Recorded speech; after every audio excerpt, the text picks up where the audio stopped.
今天我们学习介词趁，和我一起看看怎么用吧。王森，今天这场讲座非常有意思，我学到了不少东西啊。是啊，你看给我们做报告的张总，看着年纪也不大，公司都快上市了。我觉得咱们也该趁年轻尝试一下创业。没错，创业的话，我们可以选择自己感兴趣或者擅长的项目来做。不过要是没有资金，也是巧妇难为无米之炊啊。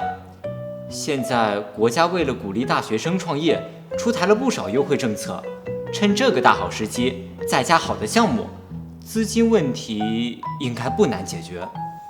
而且一些公司每年都会举办大学生的创业比赛。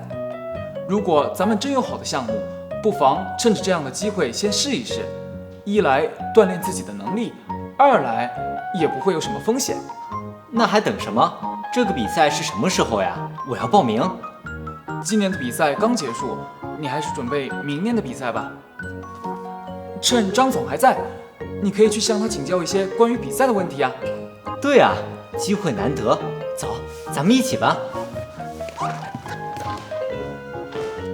现在可以知道，介词趁可以表示利用时间或者机会做某事，常常和名词、动词、形容词或小句搭配。比如，我觉得咱们也该趁年轻尝试一下创业。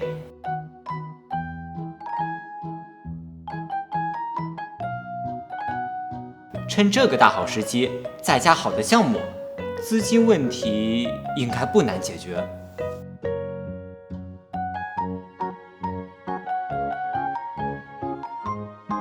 趁张总还在，你可以去向他请教一些关于比赛的问题啊。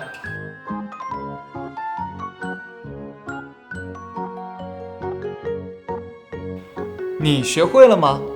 请跟我读。我觉得咱们也该趁年轻，尝试一下创业。趁这个大好时机，再加好的项目，资金问题应该不难解决。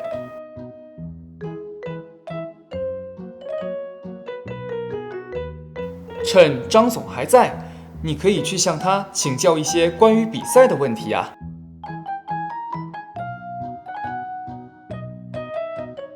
同学们，你们是怎么看待创业的呢？趁年轻，你有什么打算吗？有机会可以告诉我。下次见。